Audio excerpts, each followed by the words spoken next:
తెలంగాణ రాజకీయాల్లో KCR hot topic అవుతున్నారు. ఆయన వీఆర్ఎస్ అధికారంలో ఉన్న 10 ఏళ్లు ఫామ్ హౌస్ లోనే గడిపారు. ఇప్పుడు ప్రతిపక్షంలో ఉన్నా మళ్లీ ఫామ్ హౌస్ కే పరిమితమవడం ఇటు గులాబీ శ్రేణులకు, అటు రాష్ట్ర ప్రజలకు కేసీఆర్ తీరు నచ్చడం లేదనే విమర్శలు సర్వత్రా వినిపిస్తున్నాయి. ప్రతిపక్షంలో ఉంటే ప్రజల్లోకి వచ్చి ప్రజల తరపున అధికార కాంగ్రెస్ పై యుద్ధానికి దిగాల్సింది పోయి కేసీఆర్ మౌనం వహించడం చర్చనీయాంశమైంది. ఈ క్రమంలోనే ప్రతిపక్ష నేతగా గజ్వెల్ ఎమ్మెల్యేగా ఉన్న కేసీఆర్ అసెంబ్లీకి పోవాలని, లేదంటే వెంటనే రాజీనామా చేయాలని గజ్వెల్ మాజీ MLA Thoomkunta Narsa Reddy DCC president Anksha Reddy demand చేశారు. ఆదివారం సిద్దిపేట జిల్లా మర్కుక్ మండలం ఎర్రవల్లిలోని కేసీఆర్ ఫామ్ హౌస్ గేట్ వద్ద రెడ్ కార్పెట్ పరిచి పూలు జల్లి కేసీఆర్ బయటకు రావాలని ప్లకార్డులు ప్రదర్శిస్తూ వినూత్న నిరసన తెలిపారు. ఈ సందర్భంగా వారు మాట్లాడుతూ వారం రోజులుగా అసెంబ్లీ సమావేశాలు నడుస్తున్నా కేసీఆర్ ఫామ్ హౌస్ లోనే ఉంటున్నాడని తెలిపారు.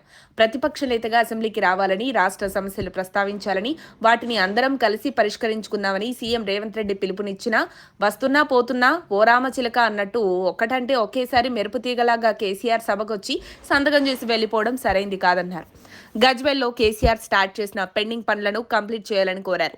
మల్లన్న సాగర్, కొండపోచమ్మ రిజర్వాయర్ల నిర్మాణానికి సహకరించిన నిర్వాసితులకు డబుల్ బెడ్రూమ్ ఇండ్లు ఇవ్వాలని, సమస్యలు తీర్చాలన్నారు. లేదంటే ఎమ్మెల్యే పదవికి కేసీఆర్ రాజీనామా చేస్తే మా నియోజకవర్గంలో పనిచేసే వ్యక్తి నూతన ఎమ్మెల్యేగా వస్తాడన్నారు. గతంలోనూ అనేక కార్యక్రమాలు చేపట్టినా బయటకు రావడం లేదన్నారు. గజ్వెల్, ఒంటిమామిడి ఏఎంసీ చైర్మన్లు వంటేరు నరేందర్ రెడ్డి, విజయమోహన్, వైస్ చైర్మన్లు సర్దార్ ఖాన్, ప్రభాకర్ గుప్తా పాల్గొన్నారు. ఇక తెలంగాణలో అంగరంగ వైభవంగా జరిగే మేడారం మహాజాతరకు ప్రభుత్వం తరపున ఆహ్వానం పలికేందుకు బీఆర్ఎస్ అధినేత కేసీఆర్ ను కలిసేందుకు సమయం కోరినట్టు మంత్రి సీతక్క తెలిపారు. మేడారం మహాజాతర ఆహ్వాన పత్రికను మాజీ సీఎం కేసీఆర్ కు అందజేసి తానే స్వయంగా జాతరకు ఆహ్వానిస్తానని చెప్పారు.